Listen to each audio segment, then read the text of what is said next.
Today we're going to talk about the famous Jonathan Taylor Thomas, who was the face of 90s sitcoms and broke both men's and women's hearts. Sadly, this home improvement star had to deal with a situation, and we'll tell you all about it in a moment. Everyone remembers the beloved TV personality from last year, but he had to deal with a lot of hard things in his life. Jonathan Taylor Thomas was born in Pennsylvania on September 8, 1981. Claudine and Steven Weiss had him as their second child. Before moving to California, where he lived a happy, stable, and easy life with no problems. Thomas was only 4 years old when this happened, but his family had to leave behind everything they knew. The family's decision to move in search of a better life for Jonathan had many effects on the family and especially on little Jonathan. We've already talked about the disaster, so why are we talking about the move now? You're about to find out how they're all connected. We'll get to that in a minute. But did you know that kids who grew up in there are homes with only one parent? But Jonathan Taylor Thomas isn't living that way. His once perfect life became a one-parent household due to events in his life and some bad luck. This life-changing event affected him so deeply that he avoided talking about his parents' divorce in any length, even as an adult. Even though he was only 4, he carried the world on his shoulders like an adult. He kept this passion and channeled it into his artistic endeavors. Someday, Inferno could consume him from the inside out. For now, let's look back at his youth. As his picture-perfect family settled into their new home in Sacramento, they saw a chance. That chance was Thomas. His parents saw potential in him because he had a gift for. They started looking for jobs in the entertainment industry for their family member because he was good at acting and drama and could imitate people. It was inevitable that a charming and attractive young man like Jonathan would make it big in show business, and he did. Major performers, he started modeling and appearing in commercials. During this time, he was embracing his fame and enjoying it to the fullest. He developed a knack for captivating audiences that set him apart from his other children actors. A crack started to show in his seemingly perfect family. He became famous in 1991 when he played Randy Taylor on the hit TV show Home. Randy's meteoric rise to fame was fueled by this role. As the show ran on TV, people started talking about Randy as if he were a member of their own family. At this point, anything could have gone wrong. As we warned you, Randy's parents' relationship, which was already showing signs of strain, was completely destroyed. No amount of fame or fortune could fix it. Jonathan had to act happy and funny on the show even though he was really sad. He had a great life, but his parents ended up getting a divorce despite all of his efforts to save their relationship. It was cruel to take advantage of a helpless child, and no one at home could have helped him. He was also the first person in his family to ever achieve such success, which is something that people tend to forget. He had to stay calm when things were bad at home. Managing the expectations of millions of people is hard when things like this happen. Actors and TV stars are people like the rest of us. We just need to remember that they need a support system, some kindness and generosity. In the cutthroat Hollywood industry, where can you get such expensive things for free? He wanted to focus on his life. After his parents' divorce, the young actor's life was turned upside down again when he and his younger brother were sent to live with their mother in Los Angeles. The once quiet Sacramento neighborhood was now a busy metropolis in the middle of Los Angeles. It was during this time that Jonathan learned how to be a professional, and he went on to become one of the. Thomas was one of the most popular sitcom actors of the 1990s. Things were going well, but he realized that there would be problems ahead, even though he was popular and had a lot of fans. This was because by the mid-1990s, Hollywood's traditions in the one frame started to lose their appeal. Thomas talked about his problems with the acting business in an interview with Premiere magazine. In 1996, he said, "You can't stay in the acting industry's protected bubble." He also said, "It's a strange and neurotic industry. So I'm not Jonathan Taylor Thomas when I play hoops with my friends at home. You can call me Jonathan as an actor. I like to avoid socializing with my peers." The statement caused a stir in Hollywood, and he got into a lot of trouble with people he shouldn't have. Rejecting the Hollywood lifestyle wasn't just a sign of displeasure. His coworkers were making a scene to get attention, which made things seem even stranger. He stayed out of the spotlight because he found it all annoying at the time. While his coworkers were buried in glitter, Jonathan was playing basketball with his friends. Hollywood doesn't seem to care about its moral obligations or the mental health of children. Money is its only goal. Hollywood has a reputation for being one of the most heartless industries because of all the young people who have been ruined by the ads. How did Jonathan go about his journey? Did he just become a Hollywood vicar, or was he really successful? We should look into it. The rules for child actors were changed after many cases of them hurting themselves.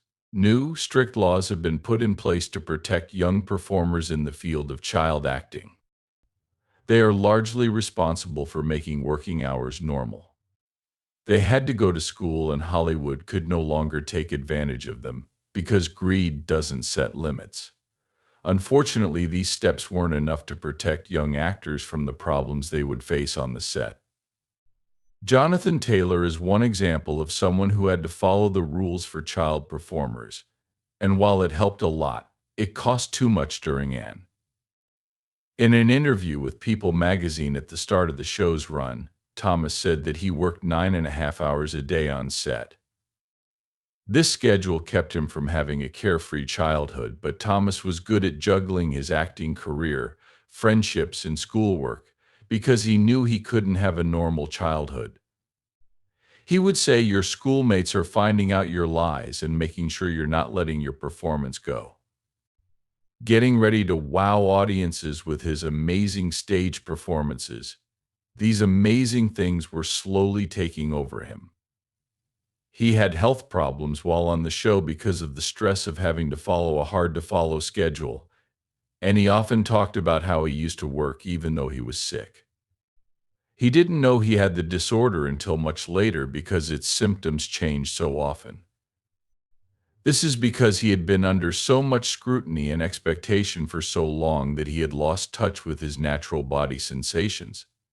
We feel compelled to inform the audience that migraines are marked by more than just a terrible headache, nausea, blurred vision, and a heightened sensitivity to light and sound are common side effects of these terrible headaches.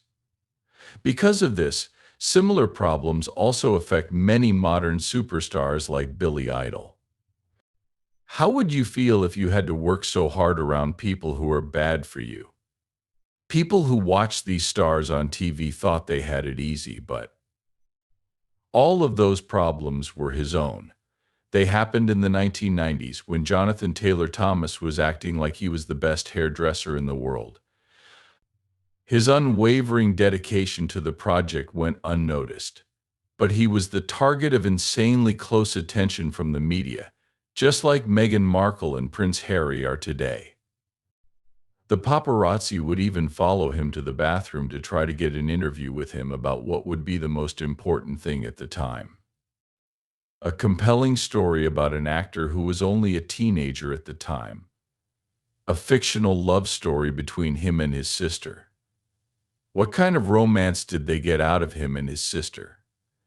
As far as the press was concerned, he made things better. We'll have to see. Fans and the media were very interested in Thomas's private life, which put him in the spotlight whether he wanted to be there or not. He turned every girl he laid eyes on. The girls he did look at became his followers. This was the golden age of tabloids, when celebrity rumors spread like wildfire before anyone could smell them. Jonathan, who was already trying to stay out of the spotlight, was the exact opposite of the other famous men in the media who would be interested in this. How did we hear about these rumors if he was against them? It was all because of something interesting that happened in 1998 when Thomas went on Jay Leno's The Tonight Show. Everyone knows Jay Leno's honesty and his ability to make people angry when he's around Jonathan. He did just that by bringing up the whispers of Thomas's familiarity. Not only was Jonathan hard to crack, but Leno was also an unusual participant. "Does it bother you when people think you lean that way?" he asked Thomas directly. He also asked if it was annoying that people thought he was gay, but Thomas showed that he was hard to figure out by saying that Leno needed more training. In response, Thomas just shrugged his shoulders and said it was all Hollywood when the host went to see Ed to look into it further. Wander Leno went home empty-handed after asking him directly if he was gay. Jonathan's comment shocked the news media and hurt Leno's career because Thomas's funny answer, "No, I'm not," to Leno's question made people criticize Leno, saying that he shouldn't have talked about a teenager who was working so hard for his age. All of these things gave Thomas a unique perspective on the media spotlight. He was there fighting off fame while his peers were enjoying it. There was no sign that he was ungrateful. He was thankful for their love and support, which he said was the reason he had come this far. Still, he felt like he owed them something. As the cameras and critics stared at him all the time, Thomas talked about how hard it was to handle and meet everyone's high expectations in an interview with the New York Times. He said that his presence makes their lives better and that he feels a deep sense of obligation to repay the people who helped shape his life instead of doing this for money during his prime. His fans were so famous that it was almost like a cult. They would do anything to meet their heroes. When his fans went completely crazy, people started calling them crazy because they wanted to see him so badly. They would go to faraway places to see him film, and he loved his fans very much, but he wished they would stop being so obsessed. It was like a sign of his grandeur. Even though he loved and respected modern celebrities like Taylor Swift and Travis Kelce, their antics only made him more protective of his privacy. What these fans were doing in their pursuit of him would ultimately led to their permanent separation from him. That was it for him. He had gone crazy trying to avoid the paparazzi, the fans, and loving someone without putting them in the spotlight. He decided to take a break until 2013, since it had been a while since Thomas had been seen in public. People in the entertainment industry started to wonder if the fame he gained from his part in Home Improvement in 1999 was just a fad because he hadn't worked in the business in 10 years. But it wasn't a big deal for Music Thomas because he shocked everyone this decade by not using drugs on the couch like other celebrities. Instead of acting, he spent this time studying. He said goodbye to Hollywood and the entertainment business when he started at Harvard University. He continued his education and spent 2 years at St. Andrews University in Scotland. For your information, Prince William was also a student there. Fans thought he had given up on the entertainment business and was only interested in acting because of this. Actors who can't surprise their audiences will not succeed, and Thomas did just that when he suddenly came back in 2013 after not acting in a major role for about 15 years. Last Man Standing was the reason for his return, and Tim Allen, who was a Some fans even broke down in tears of nostalgia because it showed that Thomas was still in touch with his old friends and had forgotten about his glory days. According to what Tim Allen told us, Thomas's love of directing was what made him decide to go back to acting. Thomas had been watching John Pascal, the show's director, work to learn more. When Allen praised Thomas's acting skills, he felt compelled to agree. Allen said that Thomas's old friend had changed a lot since they were younger. Whereas Thomas used to be very confident when studying, he is now more shy and nervous when working on set. His fans were ready to go back to the days when they drove for what seemed like hours to see him. They were thrilled to hear that they would be able to catch another one of his TV appearances, or, if that wasn't possible, at least some of his other appearances. Directing credits coming up soon. Everyone was excited and ready to go, but Jonathan, ever the surprise, put out the fire. He said he had seen all of them and would not be doing any of them because he had already served his 2-year prison sentence. It was already 2011 when Thomas announced his plans, and fans were not going to be happy about them. He said he wanted to work in camera production one day. He didn't actually say that he wants to become a director and produce movies and TV shows. What he did say was that he wanted to try jobs other than acting to broaden his horizons. Because of this, many of his fans felt let down and disappointed in him. At age 42, Jonathan Taylor Thomas has a net worth of about $12 million. It's sad that the thing that made him famous and loved ended up making him rich. From people all over the world also brought him down. He could have loved like any other person while being famous, wealthy, and having everything a normal person has. It's heartbreaking that, in exchange for his carefree youth, he gained an eternal fandom and devotion that's almost like a PCT with Satan. What do you think? Was it the right decision for him to take a break from acting for a while? Was this just another unfortunate turn of events? Please let us know in the space provided.